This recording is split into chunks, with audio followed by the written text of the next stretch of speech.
আসসালামু আলাইকুম প্রিয় দর্শক, আজকে আবারও নতুন একটা রেসিপি নিয়ে আপনাদের মাঝে চলে আসলাম। আশা করি আজকের রেসিপিটা অনেক বেশি ভালো লাগবে।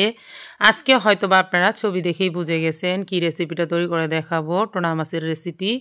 আর এই টুনা মাছটা কিন্তু খুবই জনপ্রিয় একটি মাছ, যেটা মানুষের শরীরের জন্য অনেক বেশি উপকারিতা কাজ করে থাকে। যাদের হিমোগ্লোবিন কম আছে তারা কিন্তু এই মাছটা খেতে পারেন। এই মাছটা কিন্তু সবসময় ডাক্তাররা সাজেস্ট করে খাওয়ার জন্য। আর এটা ছোট বড় সকলের অনেক বেশি পছন্দ হয়। আমাদের বাংলাদেশে মাঝারি সাইজের মাছটা পাওয়া যায়। আমি মাছটাকে বরফ অবস্থায় কেটে নিয়েছি। এই মাছটা প্রথমত বরফ অবস্থায় নরম নরম থাকে, কিন্তু কেটে নিতে হয় বরফ থাকা অবস্থায়। যদি বরফটা গলে যায় তাহলে কিন্তু নরম হয়ে যায়, ভাজার সময় আবার ঠিকই শক্ত হয়ে যায়। এর জন্য আমি বরফ থাকাতেই কেটে নিয়েছি। আপনাদেরকে আস্ত মাছটা দেখাতে পারিনি, যার কারণে ছবি রেখেছিলাম, ছবিটা দেখে। আর এই মাছটা কিন্তু একটা সময় খুবই দাম কম ছিল, তখন মানুষ এত চিনত না বা জনপ্রিয়তা ছিল না। এখন মাছটা 300 থেকে 350, 360 এবং কি 400 পর্যন্ত দাঁড়াইছে, যার কারণে এখন অনেকে মাছটা কিনতে পারে, অনেকে কিনতে পারে না। আর এই টুনা মাছের পিসগুলো খেতে অনেক বেশি ভালো লাগে, যেটা টমেটো দিয়ে সবসময় ভুনা করে খেতে, অন্যভাবে রান্না করলে তেমন একটা ভালো লাগে না। তো আমি আজকে আপনাদেরকে এই রেসিপিটা যেভাবে তৈরি করে দেখিয়ে দিচ্ছি, খেতে কিন্তু অনেক ভালো লাগবে। আমি এখানে লবণ, হলুদের গুঁড়া, মরিচের গুঁড়া দিয়ে মাছের গায়ে খুব ভালো করে মাছটাকে মাখিয়ে নিচ্ছি। খুব ভালো করে মাখিয়ে নিতে হবে। মাছটা কিন্তু কাটার পরে দেখতে একটু কালো দেখা যাবে, কালো দেখা গেলেও কোনো সমস্যা নেই। এই মাছটা খেতে কিন্তু অনেক বেশি টেস্ট এবং সুস্বাদু। কাটলে কিন্তু গরুর মাংসের মতন দেখতে মনে হয়, আর ভাজার সময় কিন্তু এর থেকে ক্রিমি একটা ভাব বের হয়, দেখতে বোঝা যায় কি যেন কিছু একটা হয়ে গেছে। অনেকে মনে করে এই মাছের ময়লা বের হচ্ছে, আসলে কিন্তু না। এই মাছটাতে প্রচুর পরিমাণ এখানে ক্রিমের মতন ভাব থাকে। দেখবেন আমি ভাজা দেওয়ার শুরু থেকে কিন্তু এই যে ক্রিমের মতন এগুলো বের হয়ে আসতেছে। মাছটার প্রচুর পরিমাণ টেস্ট, যার কারণে এরকম হয়ে থাকে। আর এই মাছটাতে কিন্তু শরীরে রক্তের খুব কাজ করে থাকে। আমি একটা পাশ ভেজে নেব, তারপর আমি অপর পাশটাও ভেজে নেব। খুব বেশি ভাজার দরকার নেই, কারণ বেশি শক্ত হয়ে গেলে আবার খেতে ভালো লাগবে না। যখন মাছটা এক পাশ ভাজা হয়ে শক্ত হয়ে যাবে তখন আরেক পাশ উল্টে দিলেই কিন্তু হয়ে যাবে।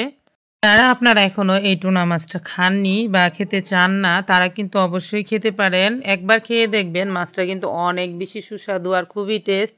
ছোটদের অনেক বেশি পছন্দ। মাঝখানে শুধু একটা কাঁটা থাকে আর এর ভিতরে কোনো কাঁটা থাকে না, আর খেতে এতটাই ভালো লাগে। এটা আমি ছোট থেকেই খেয়ে থাকি, কারণ এই মাছটা আমার কাছে অনেক বেশি ভালো লাগে। মাছটা আমার ভেজে নিয়ে উঠিয়ে নেওয়া হয়ে গেছে। এখন দেখতে পাচ্ছেন আমি একটু বেশি পরিমাণ করে, মানে 1 কাপ পরিমাণ করে পেঁয়াজটা দিয়ে দিলাম। আর এই পেঁয়াজটাকে ভালো করে ভেজে নিচ্ছি। পেঁয়াজটা ভালো করে লালচে কালার হয়ে ভাজা হয়ে গেলে এখানে আমি 1 পিস টমেটো দিয়ে দিলাম। আমি সবসময় এই মাছটাতে টমেটো দিয়ে থাকি। এই মাছটা টমেটো দিয়ে ভুনা করে খেলে মাছটা হালকা একটু টকটক লাগবে, খেতে খুব ভালো লাগবে। আমি দিয়ে দিলাম হলুদের গুঁড়া, মরিচের গুঁড়া, লবণ, একটু ধনিয়ার গুঁড়া। আর এখানে জিরার গুঁড়া দিব না, কারণ এই মাছটাতে জিরার গুঁড়া দিলে গন্ধটা অন্যরকম হয়ে যাবে। এখানে অবশ্যই আপনারা ধনিয়াপাতা ব্যবহার করবেন। যারা ধনিয়াপাতা খেতে পছন্দ করেন না তারা এমনিতে রানবেন, কিন্তু জিরার গুঁড়া দিলে মাছটা আসলে অন্যরকম গন্ধ হয়ে যাবে। তো আমি কিন্তু কষিয়ে নিয়ে মশলাটাকে সব কিছু, তারপর কাঁচামরিচ দিয়ে এখানে আমি মাছগুলা দিয়ে ঝোলটাকে গাঢ় করে নিলাম। আর এখন শেষের দিকে কিন্তু আমি বিলাতি ধনিয়া পাতাটা দিয়ে দিলাম। আর এই ধনিয়া পাতা দিয়ে মাছটা এইভাবে বোনা করলে, হালকা রসা রসা করলে কিন্তু খেতে অনেক ভালো লাগে। যারা এখনও খাইয়ে দেখেননি তারা কিন্তু খেতে পারেন, ট্রাই করতে পারেন। ট্রাই করে কিন্তু আমাকে কমেন্ট বক্সে কমেন্ট করে জানাবেন খেতে কেমন লাগবে। হুবহু কিন্তু একদম মাংসের মতন লাগে, মানে একবারে খুব সুন্দর আর খুবই মজাদার হয়ে থাকে এই মাছটা। যত বড় সাইজের পাওয়া যায় তত বেশি টেস্ট হয়, কিন্তু এখন তেমন একটা বড় পাওয়া যায় না, 2 থেকে আড়াই কেজি এরকমগুলোই বেশি পাওয়া যায়। তো প্রিয় দর্শক, মাছটা কিন্তু আমার ভুনা করা হয়ে গেছে। যদি আজকের রেসিপিটি আপনাদের কাছে ভালো লাগে বা আপনার কোনো উপকারে আসবে বলে মনে হয়, তাহলে কিন্তু ভিডিওটিতে একটি লাইক দিয়ে দিতে পারেন। তবে আজ এই পর্যন্তই।